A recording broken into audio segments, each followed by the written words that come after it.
आप देख रहे हैं जय भारत टीवी। कि G20 के माध्यम से पिछली बार इन्होंने जब इन्वेस्टर समिट किया था तब उत्तराखंड में भू कानून खत्म कर दिया था। ना रोजगार हुआ, ना खुशहाली मिली, जमीनें पहाड़ियों की छीन ली गई। यहाँ के मूल निवासियों की जमीनों पर जो अधिकार बाहर के लोगों का सरकारों ने कराया है उसे खत्म करो। राज्य आंदोलन में यही वो कांग्रेस थी जो कहती थी हमारी लाश में उत्तराखंड बनेगा। वही भाजपा थी जो कहती थी उत्तर प्रदेश का मुकुट है उत्तराखंड, सिर धड़ से अलग होने नहीं देंगे। समझ में नहीं आ रहा कि धामी जी हाकम है कि हाकम धामी है। जो चुप होता है अपनी कौम को बर्बाद देखते हुए वो दलाल कहलाते हैं, और जिन्हें हम नेता समझते हैं वो राष्ट्रीय दलाल हैं। मूल निवास का मुद्दा उत्तराखंड में लगातार गर्माता जा रहा है।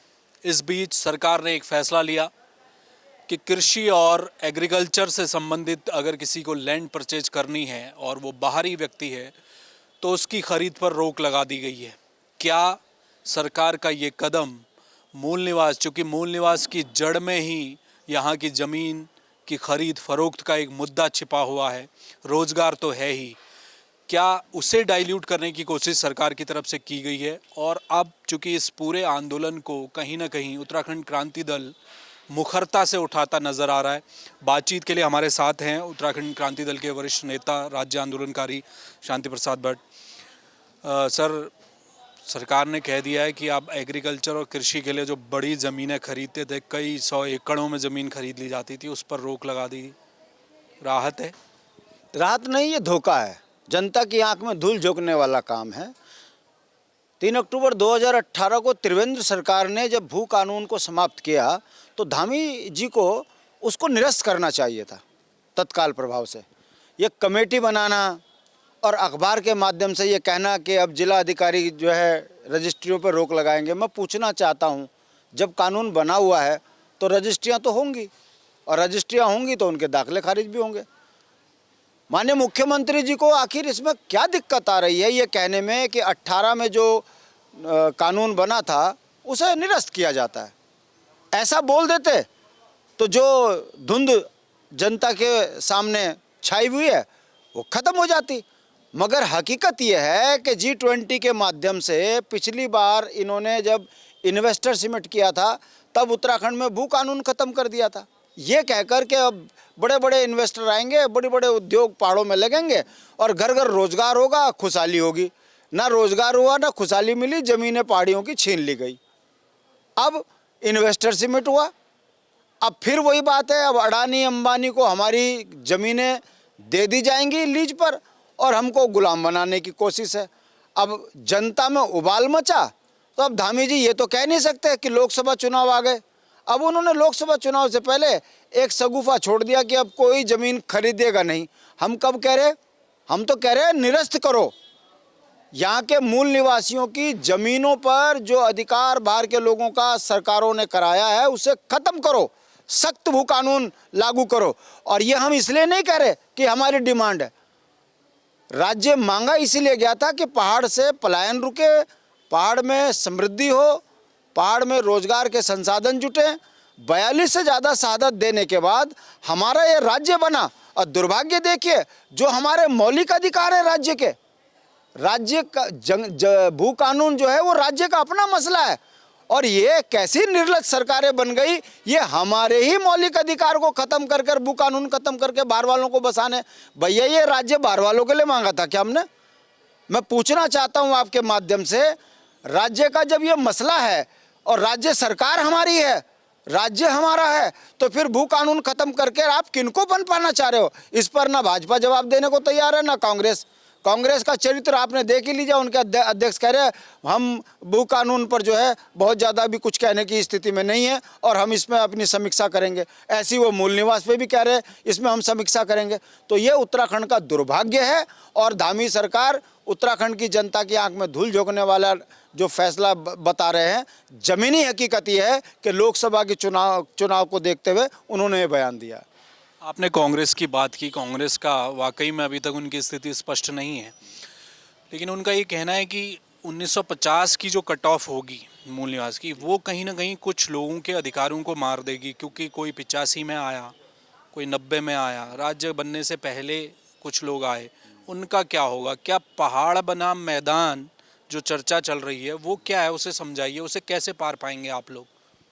राज्य आंदोलन में यही वो कांग्रेस थी जो कहती थी हमारी लाश में उत्तराखंड बनेगा। वही भाजपा थी जो कहती थी उत्तर प्रदेश का मुकुट है उत्तराखंड, सिर धड़ से अलग होने नहीं देंगे। चरित्र दिख गया इनका। इनको उनकी चिंता ज्यादा है जो उत्तराखंड विरोधी थे। इनको उत्तराखंड के मूल आदमियों की चिंता नहीं है। ये उत्तराखंड क्रांति दल तो नहीं कह रहा है कि मूल निवास 1950 दो। ये भारत के संविधान में हमारे अधिकार हैं। बिहारियों का बिहार में है, मराठियों का महाराष्ट्र में है, हरियाणा वालों का हरियाणा में है, तो उत्तराखंड वालों के साथ ये अन्याय क्यों? ये तो भारत के संविधान में प्रावधान है कि जो जहाँ जिस राज्य में रह रहा है 1950 से वो वहाँ का मूल निवासी है। हम वही तो कह रहे। हमने कब कहा कि तुम्हारे यहाँ किसी अस्थाई वाले बाहर वाले को हम यहाँ दिक्कत कर रहे? मगर दुख तब होता है, आवाज इसलिए उठाई जा रही है। समझ में नहीं आ रहा कि धामी जी हाकम है कि हाकम धामी है।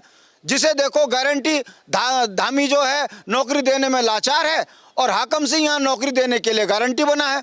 जब उत्तराखंड की नौकरियों पर लूट मच गई, संसाधनों पर लूट मच गई, तो यहाँ का मूल निवासी ये ना कहे कि हमारे मूल अधिकार बहाल किए जाए, मूल निवास 1950 लागू किया जाए, जो यहाँ के मौलिक अधिकार हैं यहाँ के मूल निवासियों के वो बहाल किए जाएं।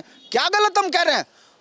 अगर कांग्रेस के नेता ये कह रहे हैं कि उनके अधिकारों का क्या होगा तो चिंता है, तो जाओ ना, छोड़ो उत्तराखंड, जाके बिहार बस जाओ, हरियाणा जाके बस जाओ। मेहरा से हम बोलते हैं उत्तराखंड के अधिकारों को डाका डालने वाली दोनों राष्ट्रीय पार्टियां, इनका राजनीतिक चरित्र ये है। इनको इस बात की चिंता नहीं है कि जब 64 लाख लोगों का ये राज्य था, हेम भाई आपको मालूम होगा उस समय पे हम गीत गाया करते थे, 64 लाख कंठ से निकली आज यही सुर द्वारा है, ये उत्तराखंड हमारा है, ये भारतवर्ष हमारा है।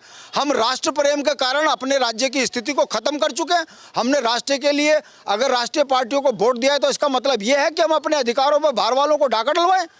भाजपा कांग्रेस दोनों राष्ट्रीय पार्टियां राजनीतिक बेईमान हैं। यही कारण है कि दोनों पार्टियों का चरित्र मूल निवास और भू कानून में स्पष्ट नहीं है। इसीलिए उत्तराखंड की उत्तराखंडियत खत्म हुई है।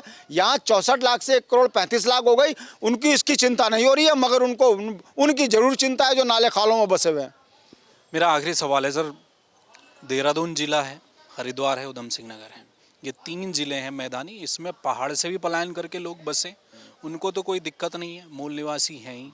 लेकिन ज़्यादा संख्या जो बाहर से जो लोग आए इन 3 जिलों में है, यहीं सबसे ज़्यादा सीटें हैं विधानसभा की। अभी परिसीमन होने वाला है तो ये कहा जा रहा है कि 3-4 सीटें और पहाड़ की कम हो जाएगी, यहाँ आ जाएगी।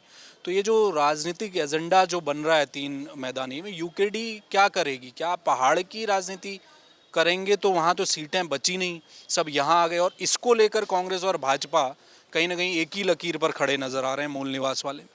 भाजपा और कांग्रेस राजनीतिक बेईमान चाटुकारों की पार्टी है।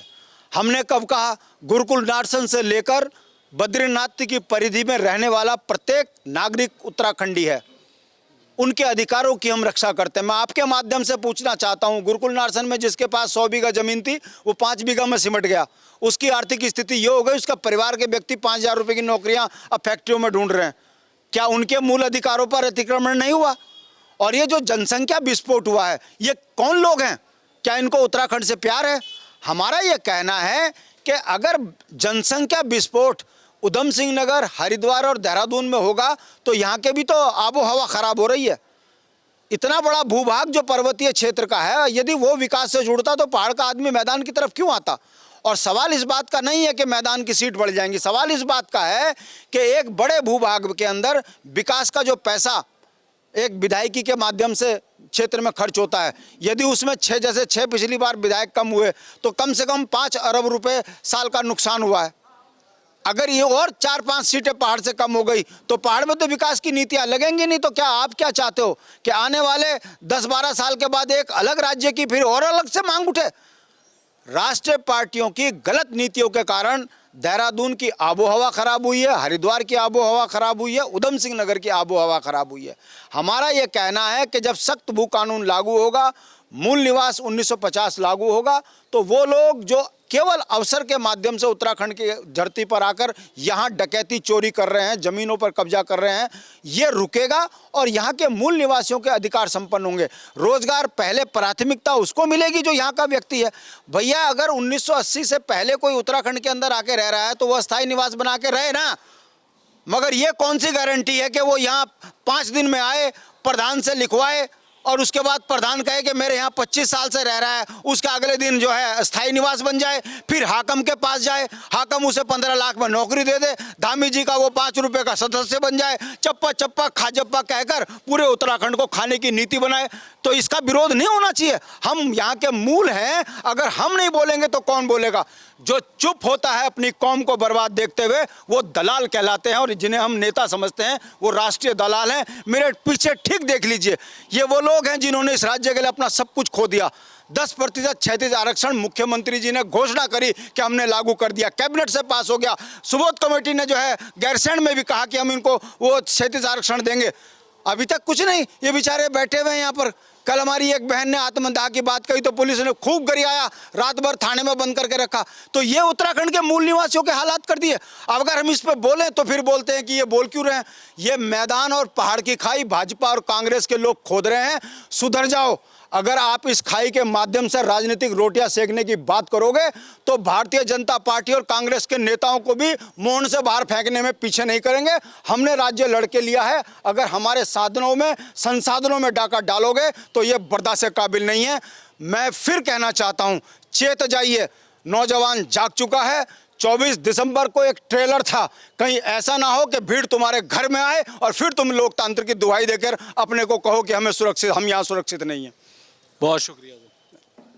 तो ये थे शांति प्रसाद भट्ट, जिन्होंने साफ कर दिया है कि उत्तराखंड क्रांति दल इस मुद्दे को उठाएगा और सड़कों में भी उठाएगा, क्योंकि लंबे समय से मूल निवास की मांग उत्तराखंड के मूल निवासी करते आ रहे हैं।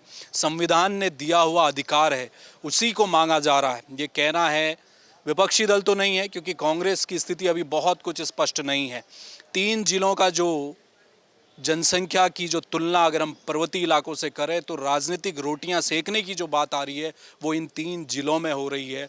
क्योंकि ये हम जानते हैं, इस देहरादून में, हरिद्वार में, उधम सिंह नगर में कई विधायकों की वोट बैंक, ऐसा वोट बैंक है जिस पर जो खतरे में आ सकता है। क्या यही कारण है कि इससे दोनों मुख्य विपक्षी दल बसते नजर आ रहे हैं और एक ही पंक्ति में खड़े नजर आ रहे हैं मूल निवास पर?